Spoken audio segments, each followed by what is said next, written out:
Okay, good evening. Tonight's lesson is 11.4, areas of kites and related figures. So our goal then will be to understand how to find the area, how to calculate that area. So here I've got a kite, just to remember some of the properties of the kite.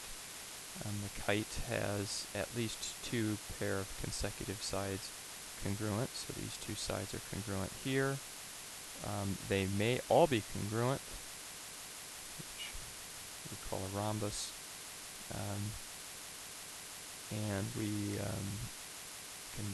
should be able to drag it into a square, right? Drag it into a square as well. So there's our kite. But more helpful here is to think about the diagonals. What is the relationship between the diagonals? Perhaps you recall that the diagonals are perpendicular one with another. So I've got perpendicular diagonals, as well as at least one of the diagonals is bisected. At least one is bisected. When we look at the case when it's a rhombus, then we would see both bisect each other. But that is not the case always with a kite. All right, finding the area. Well, as you look at this kite, you should see some familiar shapes that we know how to find the area of, and that is a triangle, right? So we're going to use the triangle and how to calculate the area of the triangle to help us out. I'm going to look at two triangles. I'm going to look at this triangle here. We'll call that triangle ABC. And then we'll look at its mirror triangle over on the other side. Okay, call that DBC. So we've got triangle DBC that we'll look at. In fact, what is the area of triangle DBC? Well, it's 1/2 the base times the height of that triangle. What are we going to use as the base? What are we going to use as the height? Remember, a triangle has got three bases with three corresponding heights. This is really set up looking at the diagonals for this right here to be our height. Our height always points to our base. So our base is going to be BC. Our height is going to be, let's label this, different color here. We'll label that point E.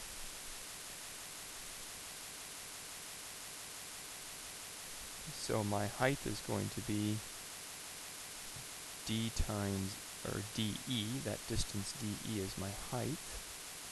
And I'm going to take 1/2 that value and I will have the area of DBC. Alright, similarly on the other side, looking at my red triangle. My red triangle, so I've got area of triangle ABC, okay, equals 1/2 base times height as well. With the base that I'm going to refer to, I'm going to let this be my height because I know it's perpendicular, and the height is always perpendicular to the base. So AE is my height, BC is my base. So BC is my base times my height of AE. Okay? And now we go all the way back to the first lesson in chapter 11, and we are reminded that to find the total area of this figure would simply be to sum the red area, area 1, and area 2, sum those two areas to get the total area. So the area of kite ABDC is going to equal the red area, 1/2 BC times AE. Don't forget what those are. BC is this distance. It's the base of the red triangle. AE is the height of the red triangle. I'm going to add that with the blue triangle. 1/2 the base, which is BC again,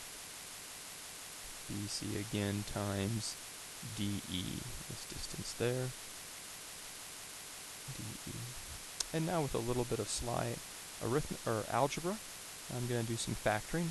What can I pull out of this? We see some common factors in these terms. Let's identify those common factors. I see a 1/2 in both of these terms. I also see a BC in both of these terms. So we're going to pull that out. Now I have 1/2 times BC, and that leaves me with AE plus DE, okay? Now I'll try to process what I just did there. I pulled out a 1/2, and I pulled out a BC, leaving me with AE plus DE. Okay, so that's some factoring there. And now let's look at my sketch, look at my kite sketch, and realize that BC is really what of the entire kite? BC is the diagonal. And AE plus DE, what is this? AE plus DE is the other diagonal. Oh my, that's great. So I have 1/2 times one of the diagonals, I'll use a subscript D1, times the other diagonal, and use a subscript 2. So to find the area of a kite, it's a really easy formula, and that formula is 1/2 the product of the two diagonals. Take any kite, take your two diagonals, multiply them together, divide it by 2, and you have a kite. Okay? Digest that if you need to go back and review that. Again, you should be able to defend the areas of these. Okay? Looking at, so number 2, can I calculate the area of a rhombus by 1/2 diagonal 1 times diagonal 2? A rhombus has 2 diagonals. A rhombus has 2 diagonals as well. Can I do that for the rhombus? Well, let's remember our taxonomy. So let's look at our taxonomy there. Let's look at the relationship between a rhombus and a kite. Is a rhombus a kite? It is, isn't it? Remember, a square is a rhombus. A square is also a rectangle. A rhombus is a parallelogram. A rhombus is also a kite. So therefore, a rhombus and a square should be able to, the area should be able to be calculated by taking 1/2 diagonal 1 times diagonal 2. The kite, 1/2 diagonal 1 times diagonal 2. 1/2 diagonal 1 times diagonal 2. We're getting a lot of ways to find the area of a square. Hopefully that's making sense to you how this taxonomy works. So yes, this is going to be a nice trick to find the area of a rhombus. That's not the only way to find the area of the rhombus. Since it is also a parallelogram, which is base times height, we know that we can use base times height for the rhombus as well. Okay, which is very clever. Now we've got, depending on the information, we can use either of those formulas. So let's answer. So yes, we can, if we call this diagonal 1, if that is diagonal 1, and this one here is diagonal 2, then I can, if you know those distances, you can find the area. Alright, let's put that into practice here in the next example. Find the area of a rhombus whose perimeter is 20 and whose longer diagonal is 8. So here I have got my rhombus. Okay, here's my rhombus. The 4 sides of a rhombus are congruent. I know that the perimeter is 20. let's pencil in these diagonals here. I've got a diagonal here, and since the rhombus is a kite also, since the rhombus is a kite, we know that these diagonals are perpendicular. And since it's a parallelogram, we know that they bisect one another. So that's kind of bringing back some of those properties into view. So if my perimeter is 20, that means each side is 20 divided by 4, or 5 units. So this is 5, 5, 5, and 5. It says the longer diagonal is 8. So if the longer diagonal is 8, this one's my longer diagonal. That makes this 4 and 4. And hopefully you see, you can spot right away these right triangles, which you can now calculate. We know this right triangle is a 3, 4, 5 right triangle. That makes this diagonal a total of 6 units, 3 plus 3. And now I can find the area of the rhombus.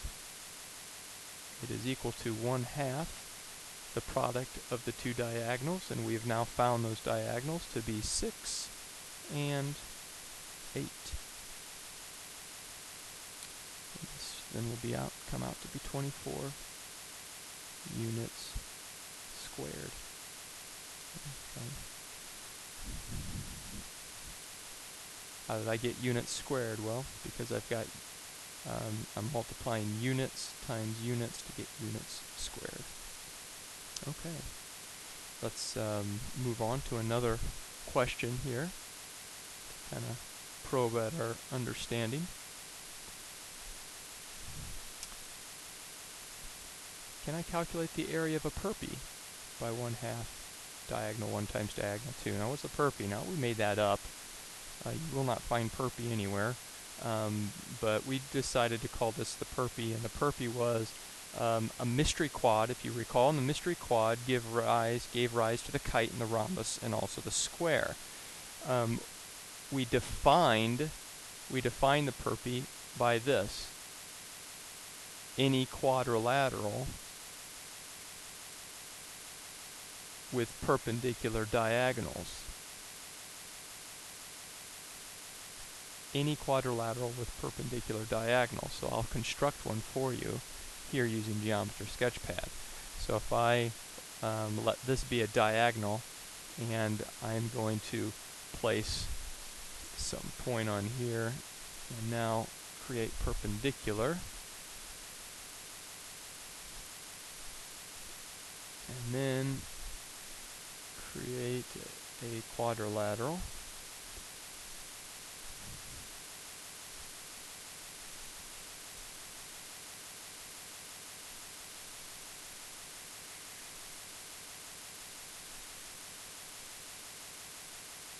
This here is a perpy. You can see how it can behave. It's got a lot of freedom of motion here. I can create some really strange figures here. What is fixed about it, the only thing fixed about it, is that we've got perpendicular diagonals. So the question that I'm asking is this one: can I calculate the area of a perpy by 1/2 the product of my diagonals? Does this perpy apply? Does that apply to the area formula for kite? That's the question. I'm actually going to leave that for you. You prove that one way or the other, and I'll give you extra credit for that. Prove that one way or the other. Investigate the perpy and its area formula. Is it the same as the kite? Leave that for you to work on. Let's move on to number 5. A rhombus has diagonals, so here's an example. A rhombus has diagonals that measure 10 and 24. Find the height of the rhombus. Okay, so you should be prepared in this homework set not to just simply find areas. Okay, sometimes we're going to want to use areas to find other things. So in this case, we were told what the diagonal lengths were. Since it is a rhombus, we know that these diagonals are perpendicular and they bisect one another. Since the diagonals measure 10 and 24, the shorter is 10, that leaves 5 here, and 24, or 12 here and 12 here for a total of 24. Almost immediately, you should know just exactly what each side length's got to be. It's a 12, 5, 12, 13 triangle. So we could find the perimeter. Didn't ask for the perimeter, but we've got the perimeter now. Okay, with these two, with this fact alone, we can find the area of the kite. The area of the kite is 1/2 the diagonal of the one diagonal, the product of both diagonals. So that's 1/2 times 10 times 24, which is what, 120 units squared. Okay, now we're going to think, how can I use that to find my height? How can I use that to find my height? You can use the fact that we've got two different area formulas for rhombus. Remember, area of a rhombus is not only 1/2 the product of the diagonals, but it is also a parallelogram, which is base times height. And so now we're going to use this fact, now that we know the area, to find the height.